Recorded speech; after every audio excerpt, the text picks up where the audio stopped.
ತಮಿಳುನಾಡಿನ ರಾಜಕೀಯ ಬಣ್ಣ ಬಣ್ಣದ ರಾಜಕೀಯ. ಅದು ತಮಿಳುನಾಡು ಅನ್ನುವಂತ ಭಾಷೆ ಮತ್ತು ಅದರ ಅಸ್ಮಿತೆಯನ್ನ ಇಟ್ಟುಕೊಂಡು ತಮಿಳಿನ ಆಚೆಯವರೇ ಆಳಿದ್ದು ಇಲ್ಲಿಯ ಇತಿಹಾಸ. ಕಾಲ್ತುಳಿತಕ್ಕೆ ಜನತೆಯ ಸತ್ತಾಗ ಒಂದು ದೊಡ್ಡ ಪ್ರೊಪಗಾಂಡ ಮಾಡಿದ್ರು. ಆಮೇಲೆ ಅವರ ವೈಯಕ್ತಿಕ ದಾಂಪತ್ಯದ ವಿಚ್ಛೇದನ ಇತ್ಯಾದಿ ಅದನ್ನ ತಂದು ಅವರನ್ನ ಡಿಸ್ಟರ್ಬ್ ಮಾಡ್ಲಿಕ್ಕೆ ನೋಡಿದ್ರು. ಇದು ಯಾವುದಕ್ಕೂ ವಿಜಯ್ ತಲೆ ಕೆಡಿಸ್ಕೊಂಡಿಲ್ಲ. ಟೋಟಲಿ ಕೊನೆಗೆ ತಮಿಳುನಾಡಿನ ಜನಕ್ಕೆ ಏನಾಯ್ತು, ಈ ಅಪ್ಪ ಮಗನ ಭ್ರಷ್ಟಾಚಾರ, ಸನಾತನ ಧರ್ಮದ ವಿರುದ್ಧ ಬಾಯಿಗೆ ಬಂದಂಗೆ ಮಾತಾಡೋದು, ದೇವಸ್ಥಾನದ ಮೇಲೆ ದಾಳಿ, ಸೆಂಗೋಲ್ ಮೇಲೆ ದಾಳಿ, ಕೇಂದ್ರ ಸರ್ಕಾರದೊಟ್ಟಿಗೆ ವಿಪರೀತವಾದಂತ ಕಾಲ್ಕೆರೆದು ಜಗಳ.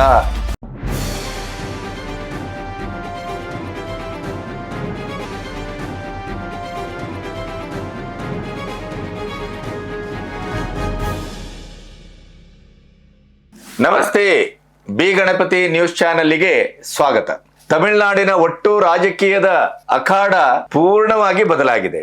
ಎಷ್ಟು ದಿಢೀರ್ ಅಂತ ಬಂದ್ರು ವಿಜಯ್, ದಿಢೀರಾಗಿ ಇಡೀ ಪಕ್ಷವನ್ನ ಟಿವಿಗೆ ಕಟ್ಟಿದ್ರು.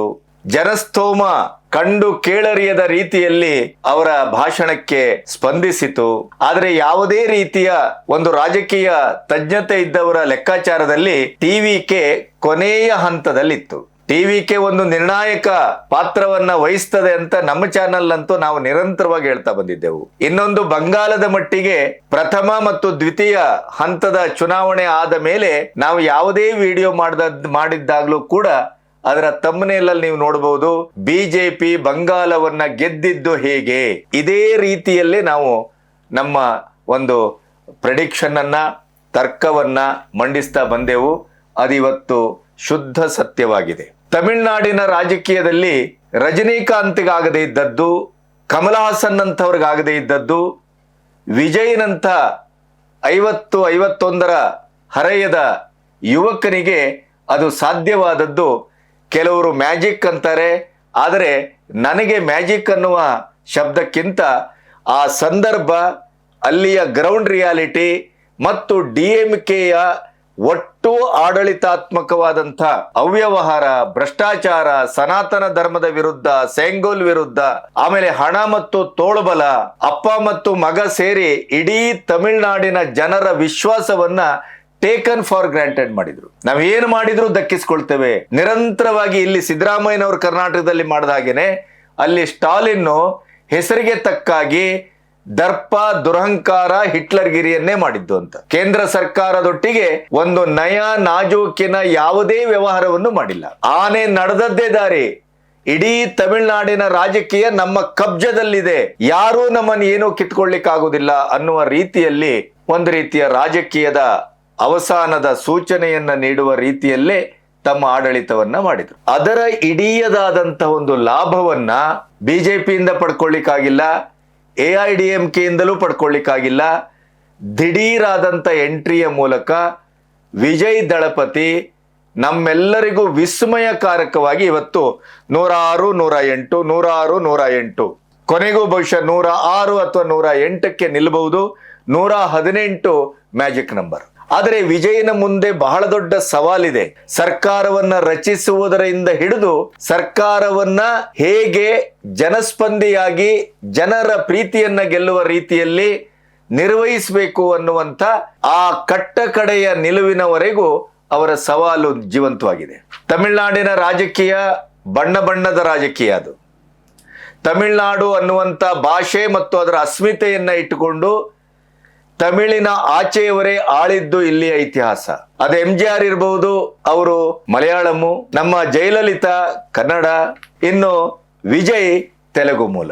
ನೀವು ಇಲ್ಲಿ ಲಾಗಾಯತಿನಿಂದ ಸ್ವತಂತ್ರ ಭಾರತದಲ್ಲಿ ತಮಿಳುನಾಡಿನ ರಾಜಕೀಯವನ್ನ ಮತ್ತು ಸಿನಿಮಾ ರಂಗವನ್ನ ಗಮನಿಸಿದ್ರೆ ತಮಿಳು ಅನ್ನುವಂಥ ಅಸ್ಮಿತೆ, ತಮಿಳು ಅನ್ನುವಂಥ ಕ್ರೈಟೀರಿಯಾ, ಅವರ ಆಳ್ವಿಕೆ ಮತ್ತು ಗೆಲ್ಲುವಿಕೆಯ ಸೂತ್ರ ಸಂಧಾನ ಆದ್ರೆ ಅದರ ನೇತಾರರಾದವರು ಯಾರು ಮಾತೃಭಾಷೆ ತಮಿಳಲ್ಲ. ಆದರೂ ಆ ಜನ ಒಪ್ಪಿಕೊಳ್ತಾರೆ. ಹಾಗಾದ್ರೆ ವಿಜಯ್ ಹೇಗೆ ಗೆದ್ದ? ವಿಜಯ ಮುಂದಿನ ಯಾರೊಟ್ಟಿಗೆ ಕೊಯ್ಲೇಷನ್ ಮಾಡ್ತಾರೋ ಅಥವಾ ಸ್ವತಂತ್ರವಾಗಿ ಅವರ ತಂದೆಯವರು ಮಾತಾಡಿದ್ದನ್ನ ಗಮನಿಸಿದೆವು. ನಮಗೆ ಯಾರದೇ ಒಂದು ಬೆಂಬಲವೂ ಅಗತ್ಯವಿಲ್ಲ, ನಾವು ಸ್ವತಂತ್ರವಾಗಿ ಅಧಿಕಾರಕ್ಕೆ ಬರ್ತೇವೆ ಅಂತ. ಸ್ವತಂತ್ರವಾಗಿ ಅಧಿಕಾರಕ್ಕೆ ಬರುವುದು ಬಹಳ ದೂರದ ಮಾತು ಅನ್ನೋದು ಈ ಹೊತ್ತಿಗೆ. ಯಾಕೆಂತಂದ್ರೆ ಈಗ ಗಂಟೆ 3 ಗಂಟೆ 4 ನಿಮಿಷ ಈ ಹೊತ್ತಿಗೂ 106 108ರಲ್ಲೇ ತೂಗೊಯ್ಯಾಲೆ ಆಡ್ತಾ ಇದೆ. DMK 56 ಈ ಹೊತ್ತಿಗೆ ಕಾಣಿಸ್ಕೊಳ್ಳುವ ಫಿಗರು, AIADMK 71 ಈ ಹೊತ್ತಿಗೆ 3 ಗಂಟೆ 4 ನಿಮಿಷಕ್ಕೆ. ಹಾಗಾಗಿ 118ರ ಮ್ಯಾಜಿಕ್ ನಂಬರ್ ಅನ್ನ TVK ಸ್ವತಂತ್ರವಾಗಿ ಪಡ್ಕೊಳ್ತದೆ ಅನ್ನೋದು ಬಹಳ ಕಷ್ಟ.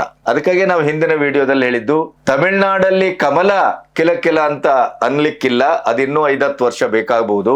ಆದರೆ AIADMK ಒಟ್ಟಿಗೆ BJP ಕೊಯಿಲೇಷನ್ ಇರೋದ್ರಿಂದ NDA ಸರ್ಕಾರ ಬರುವ ಸಾಧ್ಯತೆ ಇದೆ ಅನ್ನೋದನ್ನ ನನ್ನ ಪ್ರಥಮ ವಿಡಿಯೋದಲ್ಲಿ ಇವತ್ತು ನಾನು ಮಾತಾಡಿದ್ದೆ. ಬಹುಶಃ TVKಗೆ ಅದೇ ಇರುವ ಅಂತಿಮವಾದ ಆಯ್ಕೆಯೇ?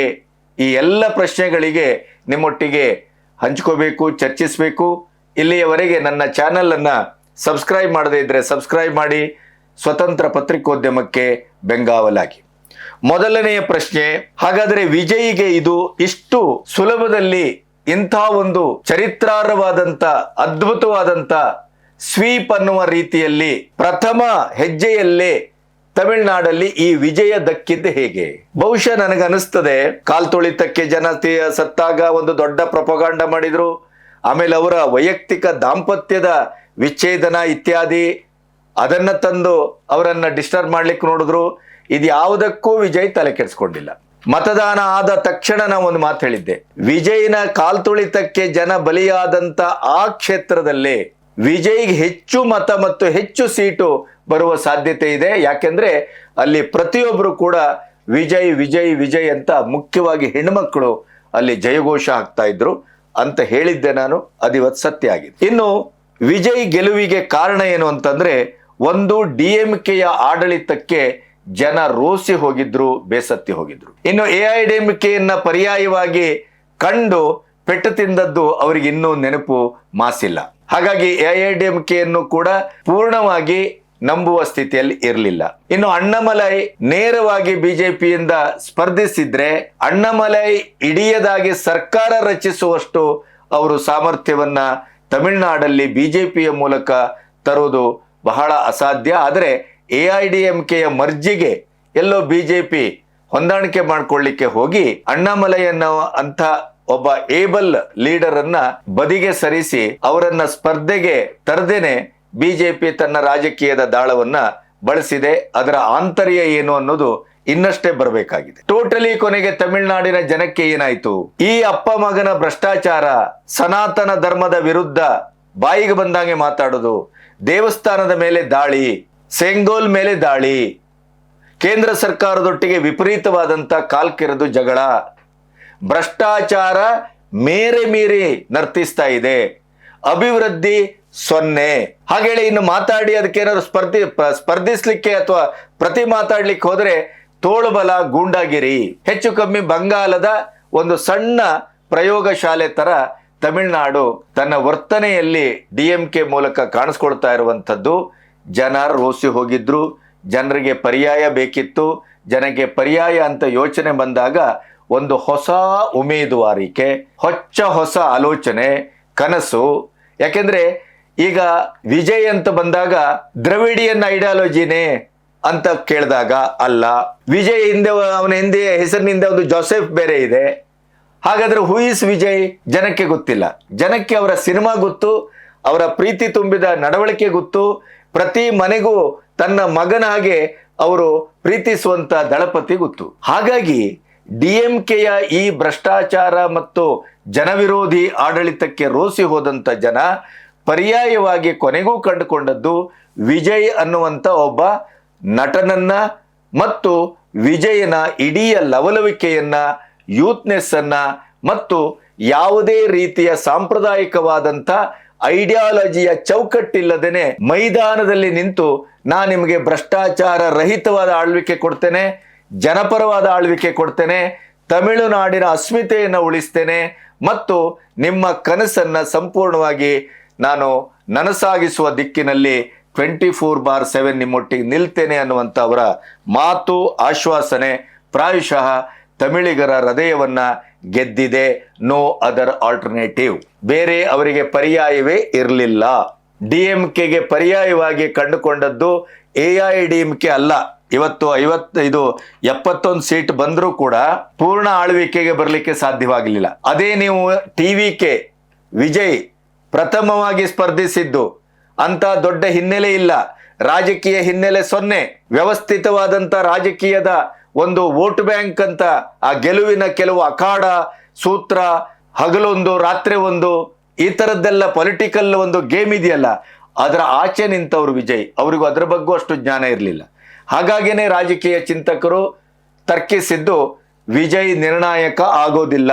ಹೆಚ್ಚು ಅಂದ್ರೆ AIDMK ನಿರ್ಣಾಯಕ ಆಗತ್ತೆ, ಆದ್ರೆ ದೊಡ್ಡ ಪಕ್ಷವಾಗಿ ಬರುತ್ತೆ, ಕೊನೆಗೆ ಸ್ಟಾರ್ ಮೇಕರ್ TVK ಆಗಬಹುದು ಅನ್ನುವಂಥ ಮಾತು ಕೆಲವು ಕಡೆ ಕೇಳಿ ಬಂದಿತ್ತು. ಅದು ಕೂಡ ಪೂರ್ಣ ಸತ್ಯ ಅಲ್ಲ.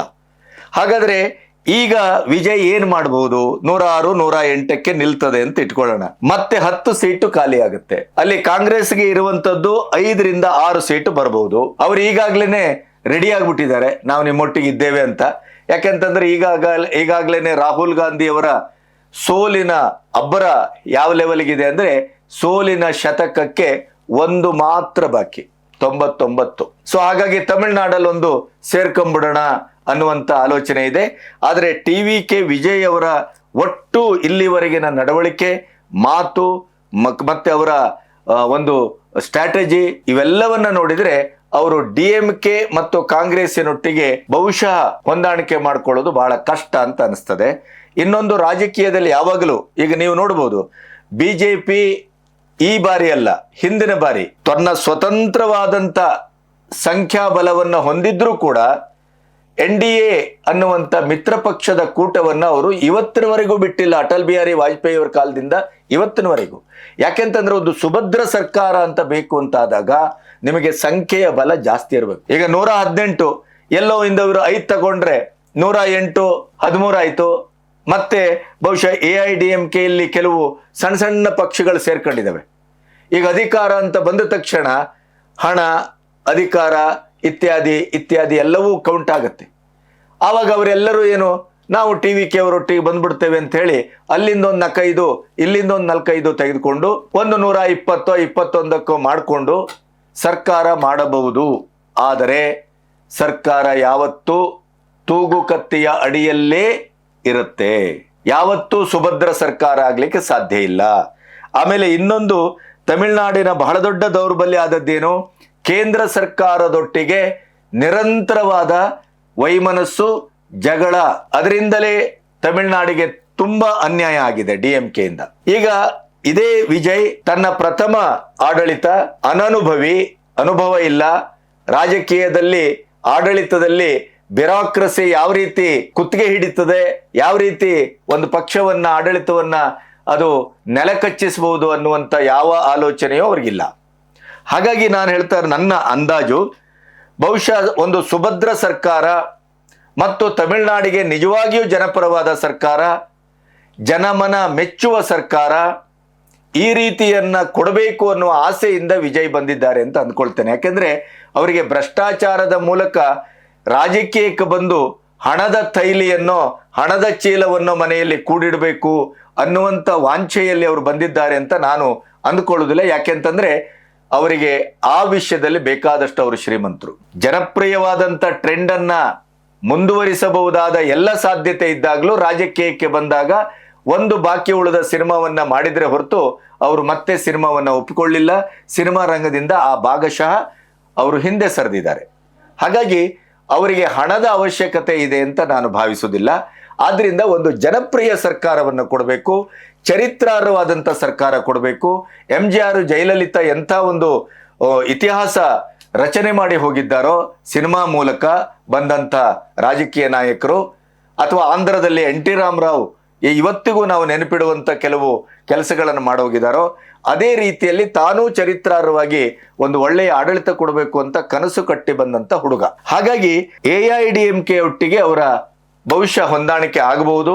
ಆ ಮೂಲಕ ಕೇಂದ್ರದೊಟ್ಟಿಗೂ ಒಂದು ಸಂಬಂಧ, ಪ್ರಧಾನಿಯೊಟ್ಟಿಗೆ ಒಂದು ಸಂಬಂಧ, ಆವಾಗ ರಾಜ್ಯ ಮತ್ತು ಕೇಂದ್ರದ ಒಂದು ಸಹಯೋಗದೊಟ್ಟಿಗೆ ಉತ್ತಮ ಆಡಳಿತ ಕೊಡಬೇಕು ಅನ್ನುವಂಥ ಅವರ ಆಸೆ ಈಡೇರಿಸಿಕೊಳ್ಳಿಕ್ಕೆ ಪ್ರಾಯಶಃ AIDMK ಒಟ್ಟಿಗೆನೆ ಅವರ ಒಂದು ಸಂಧಾನ ಆಗಲೂಬಹುದು ಅಂತ ನನಗನ್ನಿಸ್ತದೆ. ಆದರೆ ಅಣ್ಣಾಮಲೈ ಹೇಳಿದ್ರು ಒಂದು ವಾರದ ಹಿಂದೆ, ಕಾಫಿ ಟೀ ಒಟ್ಟಿಗೆ ಸಾಗಲಿಕ್ಕೆ ಸಾಧ್ಯ ಇಲ್ಲ, ಒಟ್ಟಿಗೆ ಮಾಡಲಿಕ್ಕೂ ಆಗೋದಿಲ್ಲ. ಆದ್ದರಿಂದ TVK ಒಟ್ಟಿಗೆ ಯಾವುದೇ ರೀತಿಯ ಹೊಂದಾಣಿಕೆ ಅಸಾಧ್ಯ ಅನ್ನುವ ಮಾತನಾಡಿದ್ರು. ರಾಜಕೀಯದಲ್ಲಿ ಯಾವುದು ಸಾಧ್ಯ ಯಾವುದು ಅಸಾಧ್ಯ ಅನ್ನೋದಕ್ಕೆ ಅರ್ಥವೇ ಇಲ್ಲ ಅನ್ನೋದು ರಾಘವ್ ಚೆಡ್ಡನ ಉದಾಹರಣೆ ಇಟ್ಕೊಂಡು ನೋಡಿದ್ರೆ ಸಾಕಾಗತ್ತೆ. ನಿಂತಲ್ಲಿ ಕುಂತಲ್ಲಿ ಮೋದಿಯವರನ್ನ ವಿರೋಧಿಸ್ತಾ ಇದ್ದಂಥ ರಾಘವ್ ಚೆಡ್ಡರನ್ನ ಈಗ ಯಾವ ಮಟ್ಟದಲ್ಲಿ BJP ಗಮನಿಸ್ತಾ ಇದೆ, ಯಾವ ಮಟ್ಟದಲ್ಲಿ ಅವರನ್ನ ಗೌರವಿಸ್ತಾ ಇದೆ, ಗೌರವಯುತವಾದಂಥ ಸ್ಥಾನವನ್ನು ಕೊಡ್ತಾ ಇದೆ ಅಂತ ನೀವು ಗಮನಿಸ್ತಿದ್ದೀರಿ. ಹಾಗಾಗಿ TVK ಒಟ್ಟಿಗೆ AIADMK ಪರ್ಯಾಯವಾಗಿ NDA ಒಟ್ಟಿಗೆ ಸಾಗಬಾರ್ದು ಅಂತೇನಿಲ್ಲ. ಇನ್ನು ಕೆಲವರು ಹೇಳ್ತಾ ಇದ್ರೆ ಹೊಸಬ CM ವಿಜಯ್ ಏನ್ ಮಾಡ್ಯಾರು. ಒಂದರ್ಥದಲ್ಲಿ ಸಿನಿಮಾದಿಂದ ಬರೋರೆಲ್ಲರೂ ಬಹುತೇಕ ಹೊಸಬರೇ ಆಗಿರ್ತಾರೆ. ಪರಂಪರಾಗತ ಕುಟುಂಬ ರಾಜಕಾರಣದಿಂದ ಆಚೆ ಬರುವವರು ಹೊಸಬರೇ ಆಗಿರ್ತಾರೆ. ಹೊಸಬರು ಆಡಳಿತ ಮಾಡಿ ಗೆದ್ದದ್ದು ಇಲ್ಲಿ ಬೇಕಾದಷ್ಟಿದೆ.